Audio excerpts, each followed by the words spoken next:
The phone call comes at 3 a.m. The diagnosis is final. The pink slip arrives without warning. The person you trusted most tells you they're leaving.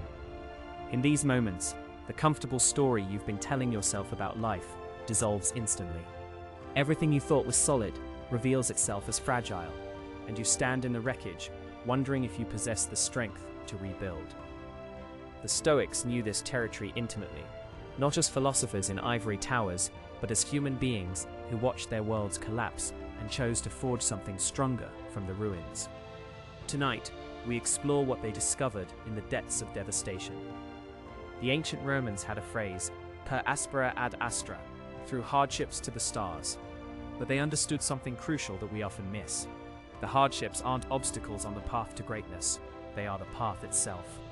Every blow that life delivers carries within it the precise force needed to strengthen what was weak, to clarify what was confused, to awaken what was sleeping.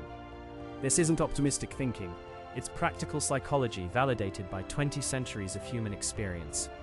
The first principle of Stoic resilience recognizes that breakdown always precedes breakthrough.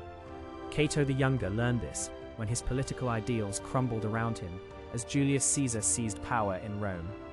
Rather than compromise his principles or flee into exile, Cato chose a third path.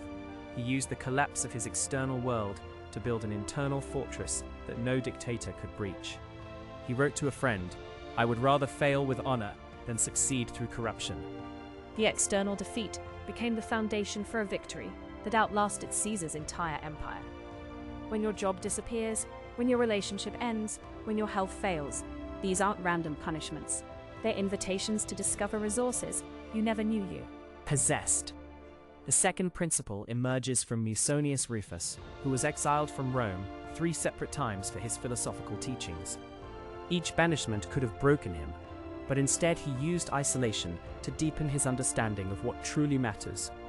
He taught that hardship serves as the gymnasium of virtue, not because suffering is good in itself, but because it strips away everything non-essential and reveals what actually sustains a human life.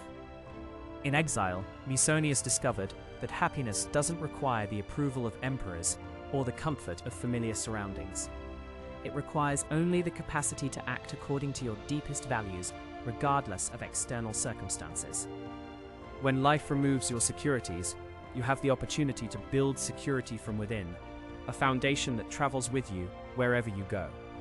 The third principle recognizes that resilience is built through accepting responsibility for your response to circumstances beyond your control.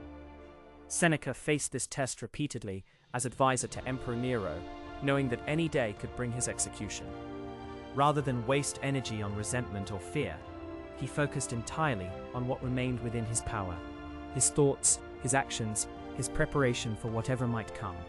He wrote, "Every new beginning comes from some other beginning's end." Seneca understood that clinging to what was prevents you from becoming what you need to be. The businessman who loses his company can discover talents he never developed while climbing the corporate ladder. The divorced person can explore aspects of themselves that were suppressed in an unhappy marriage. The patient facing serious illness can find depths of courage and compassion that health never revealed. Each ending creates space for a beginning that wouldn't have been possible otherwise. The fourth principle acknowledges that true strength isn't the absence of struggle. It's the capacity to maintain your values under pressure.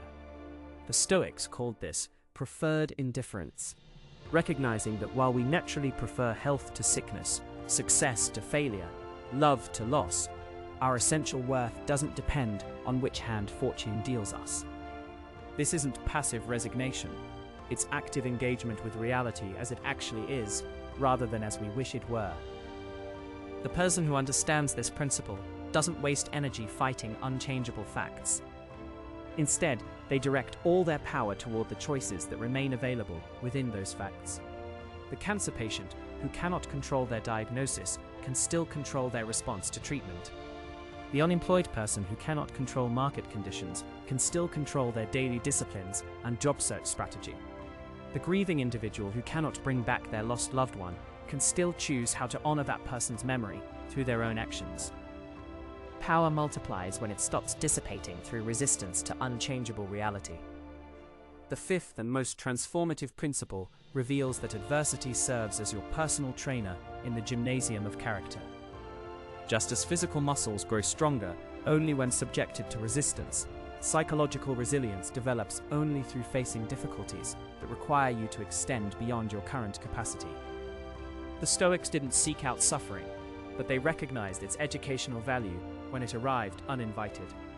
Marcus Aurelius wrote in his private journal, "The universe is change, our life is what our thoughts make it." Every crisis forces you to examine beliefs you've never questioned, to develop skills you've never needed, to access courage you've never demonstrated. The shy person forced to advocate for themselves discovers hidden strength.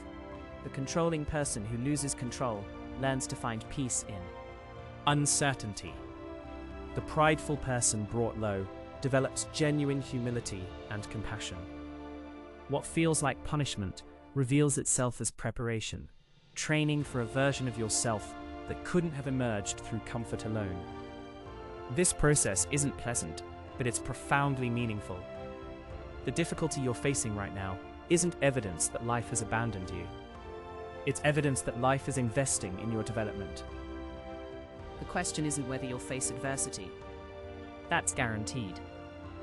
The question is whether you'll allow adversity to teach you what it came to reveal about your own strength, wisdom, and capacity for growth. The ancient Stoics discovered that humans possess an almost unlimited ability to adapt, overcome, and transform. But this ability awakens only under pressure. Tonight, look honestly at the hardship in your life. Instead of asking why this is happening to you, ask what this is trying to teach you. Instead of focusing on what you've lost, examine what you might gain. Instead of cursing the difficulty, consider how it might be forging exactly the character you need for what comes next. The breakdown isn't the end of your story, it's the beginning of a chapter you never knew you had the strength to write. If this moved you, comment "The Citadel holds" below. It is our sign that you carry the philosophy with you. Subscribe, and I will see you in the next one.